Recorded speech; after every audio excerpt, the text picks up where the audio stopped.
Tak, milí rodičia, vítajte v prvom module kurzu Milujúci súrodenci, kde sa budeme baviť o tom hlavne, prečo to celé vzniká.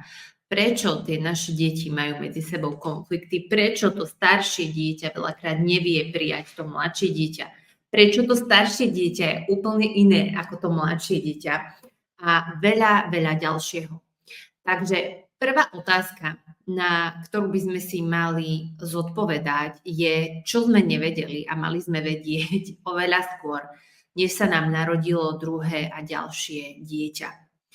Téma súrodencov je celkovo v spoločnosti veľmi, veľmi podceňovaná a ak by som sa pozrela aj na odbornú literatúru, ktorá sa tomuto špecificky venuje, tak je veľmi málo a väčšinou je naozaj zameraná na to, ako pripraviť toho staršieho súrodenca na to, že tu príde nejaký nový človek. A čo je tiež veľmi vágné a preto dieťa veľmi všeobecné a veľakrát si to vlastne ani prakticky nevie predstaviť. Čiže v tomto module sa naozaj budeme venovať tomu, čo sme mali vedieť a aby ste tak naozaj pochopili, prečo to celé, veľakrát tá kríza, ktorú možno doma prežívate s tými deťmi, prečo to vlastne celé vzniká. Prečo sa to celé deje, alebo aké chyby sme robili na začiatku a možno sa v týchto jednotlivých bodoch nájdete, možno nie, uvidíme.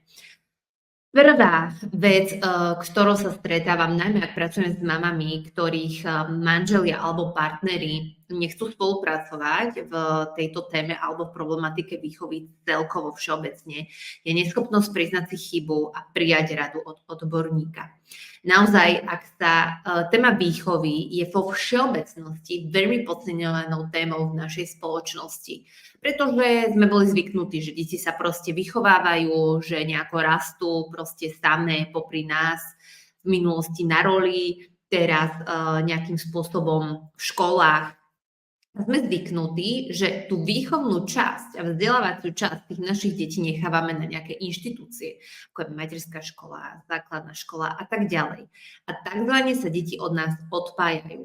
A my potom, keď nám niekto povie, či nám to povie školský psychológ, či nám to povie triedny učiteľ nášho dieťaťa, že sa s tým dieťaťom niečo deje, nielen, že nevieme, čo máme robiť, čo je ešte tá lepšia varianta, že ak nevieme, čo máme robiť, ale chceme niečo robiť, tá horšia varianta je ale tá, že nie sme schopní prijať radu odborníka, že kývneme nad tým rukou, pretože buď nemáme chuť to riešiť, alebo si nechceme priznať, že v tejto veci zlyhávame.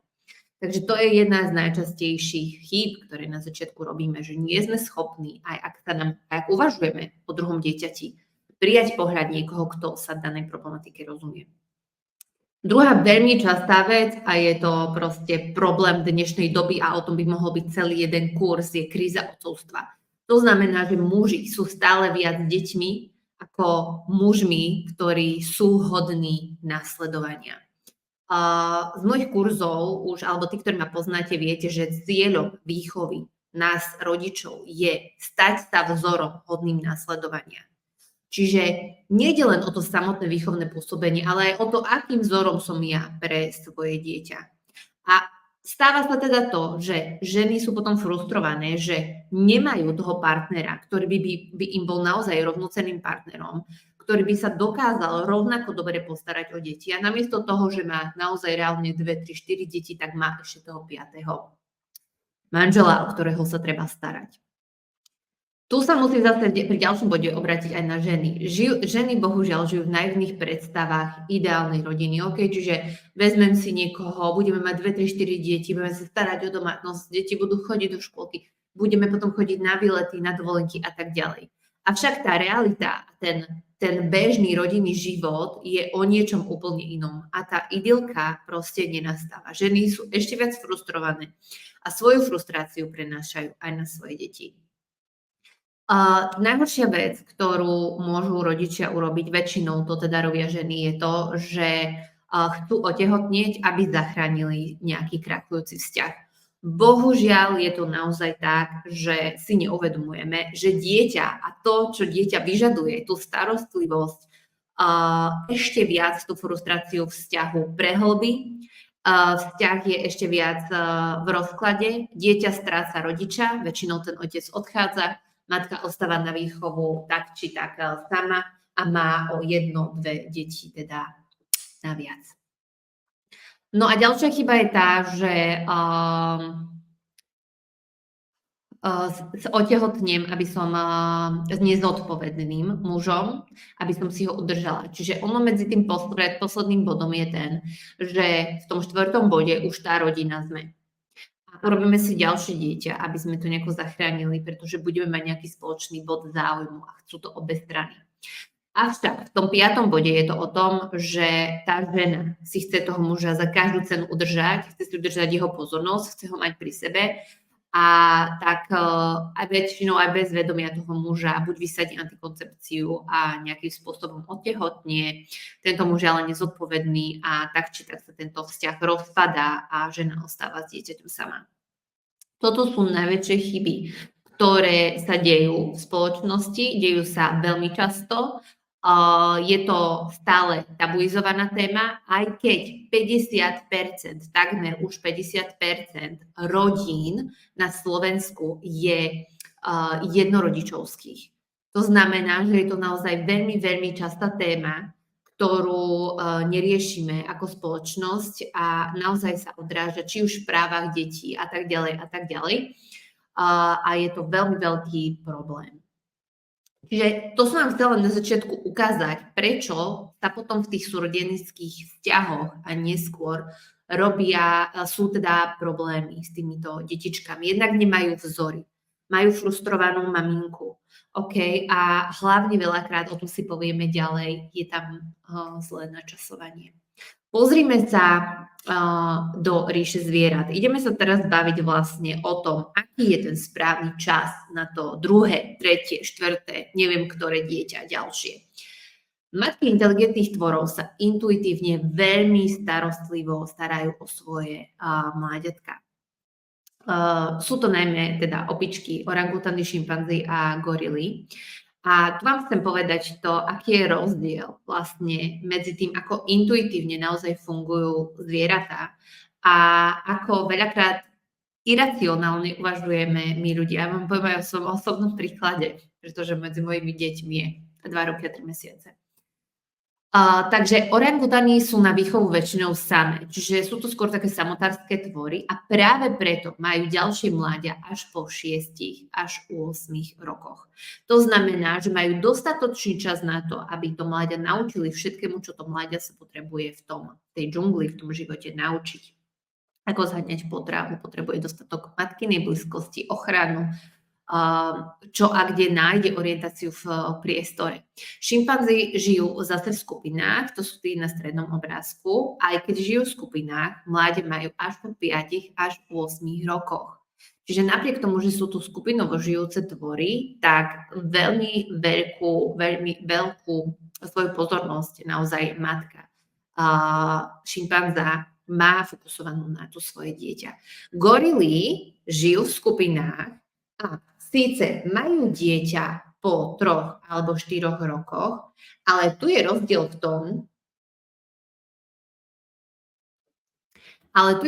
tom, že výchovu preberá po tých 3-4 rokoch vodca skupiny.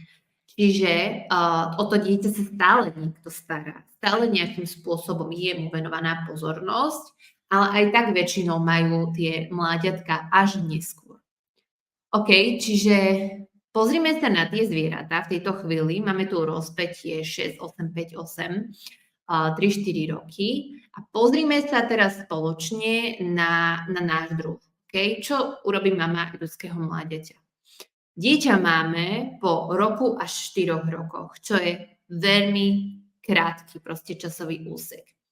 Tá mama, na rozdiel od tej zvieracej mamy, je na tú výchovu sama.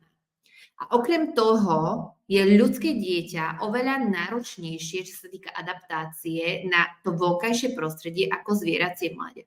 Také zvieracie mláďa sa už vie napríklad same pohybovať. Dieťa je nosencom minimálne do 8 až 12 mesiacov, kedy sa začína schopné sa osamostatňovať.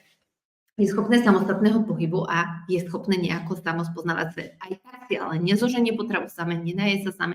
Čiže ten už nás z toho naozaj fyziologického hľadiska dieťatka je ten vek 1 až 4 roky nesmierne krátky časový úsek. Čiže tu je veľmi, veľmi dôležité si povedať, že ako matky, ktoré chceme mať viac ako jedno dieťa, potrebujeme mať pri sebe babky, detkov, tety, susedky a ja neviem koho ďalšieho, kto by nám s tou výchovou vedel pomôcť, kde by sa vlastne, a o tom budem hovoriť aj ďalej, tá pozornosť tomu dieťaťu vedela ponúknuť. Veľakrát si poviem to aj v ďalšej časti, ale tuto chcem pripomenúť, si povieme, že to dieťa je už dosť veľké na to, aby vedelo fungovať samé. Je to ale stále malé dieťa, ktoré prioritne do tých 6 až 7 rokov potrebuje mať tú matku prioritne pre seba. Povieme si o tom aj ďalej. Čiže aké otázky naozaj by sme si mali položiť ešte predtým, než máme ďalšie deti? Kto mi pomôže, ak budem celý deň sama doma a muž bude v práci a ja budem mať iba tie 2 deti pri sebe? Čo urobím v čase uspávania mladšieho s tým starším, ktoré sa chce, dajme tomu, hrať? Čo urobím, ak starší bude ubližovať tomu mladšiemu? Ako sa k nemu zachovám? Ako sa budem venovať staršiemu popri dojčenému bábätku? Ako to ovplyvní náš partnerský vzťah, keď na seba nebudeme mať dostatok času? Čo urobím, ako choriem a nemá mi kto pomôcť? Aký dopad môže mať moja frustrácia z každodenného vyčerpania na deti? Aký dopad na ne môže mať nedostatok mojej pozornosti, či na jedného alebo na druhého? Obidvaja to potrebujú. A aký dopad bude mať na život staršieho príchod mladšieho súrodenca?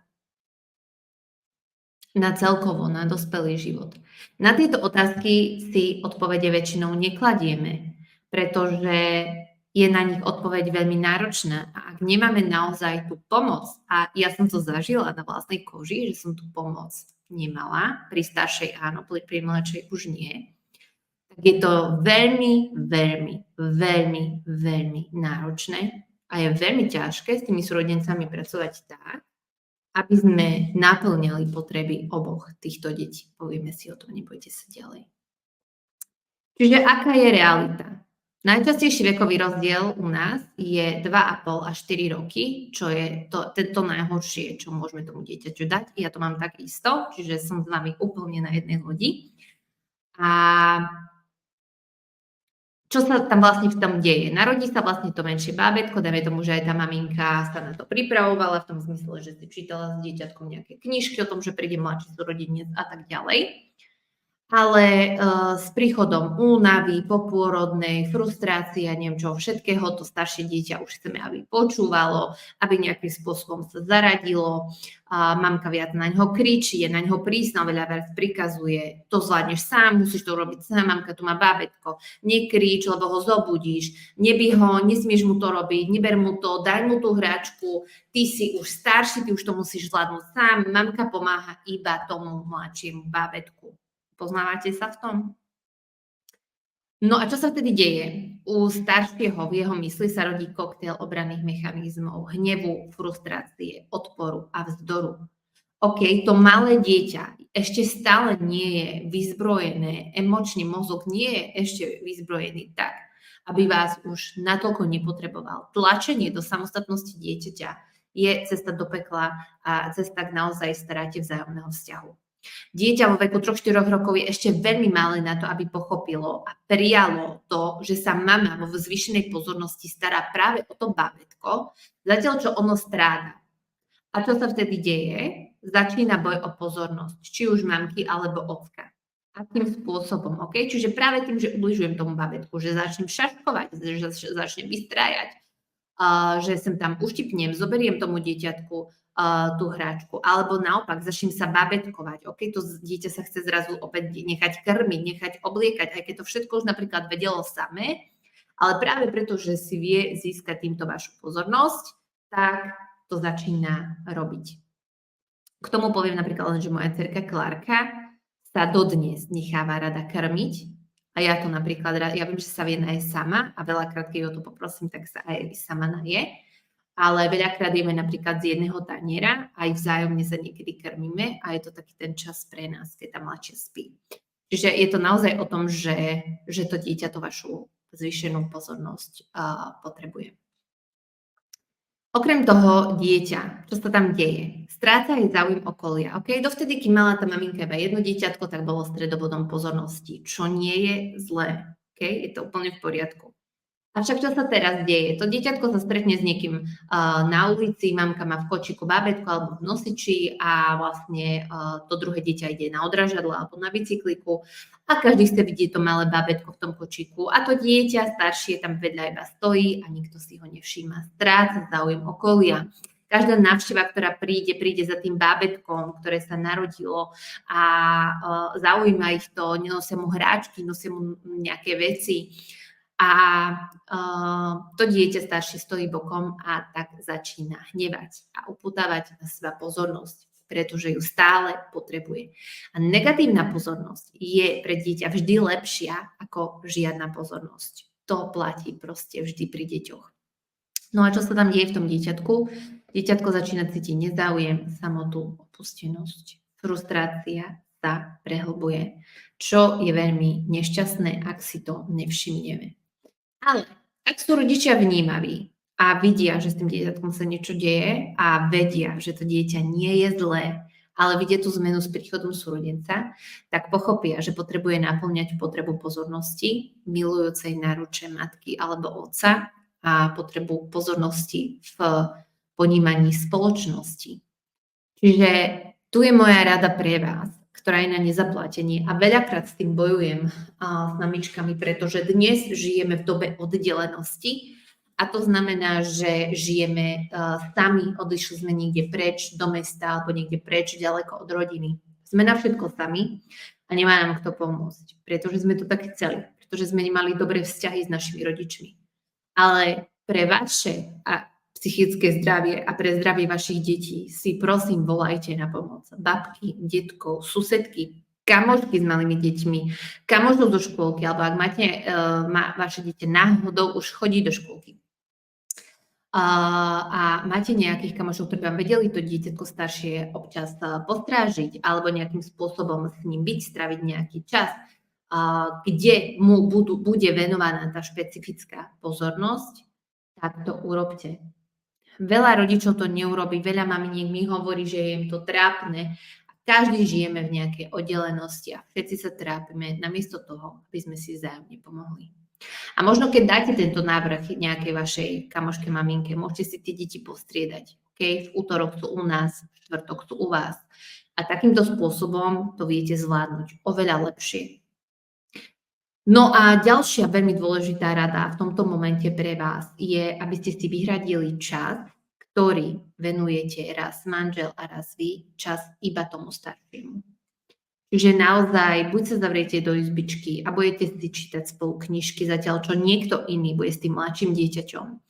Alebo budete robiť nejakú aktivitu, ktorá je pre to dieťa naozaj, ktorú má rado. Ja, čo som napríklad urobila so staršou dcérou, bolo to, že počas školského roka, keď už aj chodila do škôlky, tak sme si vyhradili pondelky popoludní boli naše a s jej dobrou kamoškou, ktorú sú v rovnakom veku, som ich brávala aj s jej mamkou vlastne do nejakého zábavného parku alebo na nejaké ihriska, kde sme si dali zmrzku, kde sme sa proste venovali takto sebe navzájom a urobili si takto spoločný príjemný čas. A takýto čas sme mali každý pondelok. Nemusí to byť finančne náročné. Stačí, že ten čas s tým dieťaťom budete tráviť a budete mu naplňať tú potrebu pozornosti, ktorú veľmi potrebuje mať naplnenú. Poďme ďalej. Vravela som, že téma súrodencov je v spoločnosti extrémne podceňovaná. A na základe toho, čo sme si už povedali, aké by boli tie najlepšie teda vekové rozdiely, a to je mať medzi deťmi rozdiel tých 5 až 8 rokov ideálne, kedy vám to dieťatko už vie aj pomôcť, to staršie, kedy už tá nádoba pozornosti za tých 5 rokov minimálne je teda krásne naplnená, ak to detstvo bolo teda harmonické a neboli tam nejaké výkyvy alebo nejaké veľké traumatické zážitky. No ale čo my zvykneme v spoločnosti robiť je to, že ak máme dieťa, ktoré má už 2-3 roky, tak sa nás spoločnosť začne pýtať, že keď už budete mať druhé a keď už máte druhé a to má 2 roky, keď už budete mať tretie A je to taký tlak spoločnosti, pretože to takto máme zaužívané, že takto to mala naša mama, takto to mala naša babka a tak ďalej a tak ďalej a vnímame to vlastne veľmi negatívne. Tých jedinačíkov ponižujeme veľakrát, že sú to rozmaznané deti, že sú to zamamkané deti a tak ďalej a pritom je toto najlepšie, čo pre to naše dieťa môžeme urobiť. Čiže o tých knihách som už vravela, že nájdeme naozaj aj na pultoch knihy, ako pripraviť to naše dieťa na to mladšie dieťa, ale tým knihám chýba špecifickosť. Pretože vy už nepripravíte to dieťa na to, že či to bude dievča alebo chlapec, to ešte možno áno. Ale aké bude mať špecifika, osobnostné vlastnosti, aké bude náročné, koľko tej vašej pozornosti si bude vyžadovať, na to dieťa pripraviť naozaj je nereálne. A to malé dieťa si to zároveň nevie ani predstaviť. Musíme si uvedomiť ďalšia vec, ktorú naša spoločnosť neuznáva, je čo najrýchlejšie tá spoločnosť vraví osamostatnenie dieťaťa. Čím menej matku potrebuje, tým je to lepšia výchova a to dieťa je samostatnejšie. Bullshit, je to proste úplná hlúposť. Každé dieťa malé potrebuje kontakt s matkou. Potrebuje pohľadenie, potrebuje fokus na ňo samého, potrebuje cítiť, že je tu milované, prítomné práve vami. A preto potrebuje aj ďalších dospelých k tomu, aby dokázalo naozaj jeho sebavedomie, ale aj jeho osobnosť ako taká, že je milované, rásť. Detské stratégie získavania pozornosti matky veľmi ovplyvňujú vývoj správania dospelej osoby. Okay? Čiže ak to dieťa pociťuje nedostatok pozornosti matky a snaží sa o tú pozornosť získať a naučiť sa vzorce správania, ktoré k tomu vedú, napríklad, že budem kňúrať a mňaučať a vtedy viem, že tá mamka proste odíde od toho mladšieho, aby mi niečo dala, urobila proste pre mňa, tak sa naučím, budem to mať zautomatizované a budem si takto nejakým spôsobom tým, že budem stále hundrať a budem stále na niečo nadávať, tak práve vtedy budem vedieť, že tá pozornosť sa na mňa obráti a tú pozornosť získam. Čiže tu je dôležité vidieť to prepojenie. No a musíme si uvedomiť, také ďalšie veľmi dôležité číselko vám teraz prezradím, aký je ideálny počet dospelých na jedno dieťa. Čiže na jedno dieťa v jednom čase by mali byť minimálne 3 dospelí. A teraz prečo je to tak? Čiže ak sú 3 dospelí, tak vlastne 2 sa pri tom dieťati vedia striedať. Pretože to dieťa väčšinou, ak má nejaký čas pre seba, sa chce hrať samo v poriadku, ale väčšinou potrebuje tú prioritnú pozornosť nejakého dospelého. Do 4 rokov jednoznačne to určite potrebuje. A zatiaľ, čo jeden dospelý sa s dieťaťom hrá, druhý môže niečo vlastne v tej domácnosti napríklad urobiť, tretí oddychuje. My zabudáme úplne na oddych a relax. A takto si to môžu 3 ľudia striedať. Ja viem, že je to utopistický ideál, ale to vám vravím, že je najlepšie. No a ak je väčšinu času práve to naopak, že tá matka je s 2-3 deťmi sama, vždy, kategoricky vždy nastane po čase nejaký problém, vznikne nejaký konflikt, proste niečo sa tam udeje. Je takmer nemožné sa tomu vyhnúť, A mojou úlohou v tomto kurze nie je ani to, aby ste mali pocit, že to musí byť a môže byť dokonalé. Dôležité je, aby ste pochopili to, že dá sa mnohým situáciám predísť a že ak budete správne pristupovať k deťom v určitých krízových situáciách, ktoré môžu nastať, alebo budete jej predchádzať, môžete práve budovať ich krásny spoločný vzťah. Aj medzi vami, aj medzi nimi navzájom. No a dôležitá informácia ešte pre vás je, že vždy, ak je to staršie dieťa, napríklad divoch a energie a skáče, tak to mladšie dieťa bude pokojné. Čiže tam, kde už zabera tú energiu svoje staršie dieťa, tým, že je také bláznivé, tak to mladšie vlastne tam už nemá priestor a teda ide do inej stratégie získania pozornosti. A to je to, že bude pokojné a práve tým si bude získavať vašu pozornosť, pretože budete s ním radi tráviť čas, pretože viete, že s ním zažijete také pokojné chvíle. Moje deti sú toho úplne dokonalým príkladom, úplne 2 extrémy.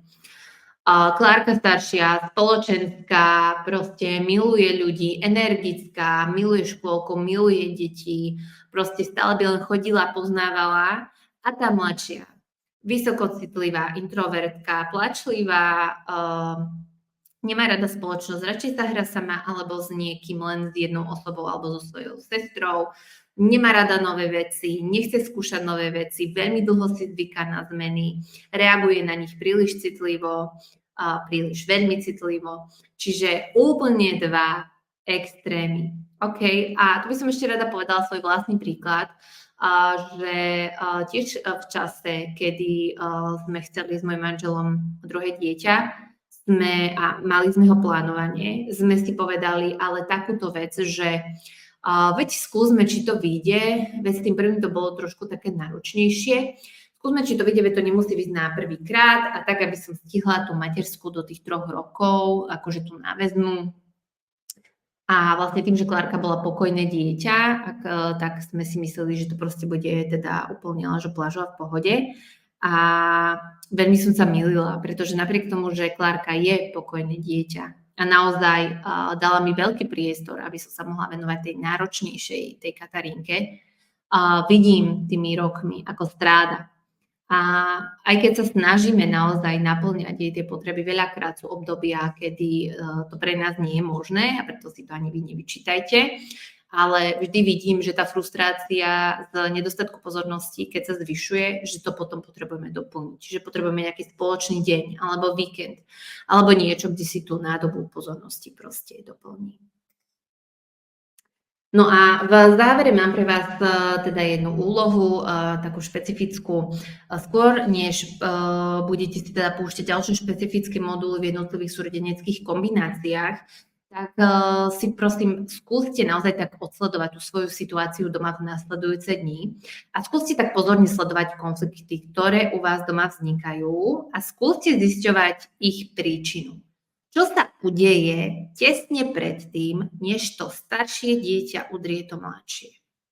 Čo sa udeje predtým, než to mladšie začne vrieskať, že ten starší mu niečo nechce dať? Buďte tak duchom prítomní, skúste tak dať teraz tie ostatné veci nabok. A skúste sa fakt zamerať na to, tak aby ste nehodnotili, nesúdili, či to dieťa je také alebo onaké. Ostaňte na hľade a skúmajte, prečo si myslíte, že sa to udeje, čo je tým spúšťačom práve u vás. No a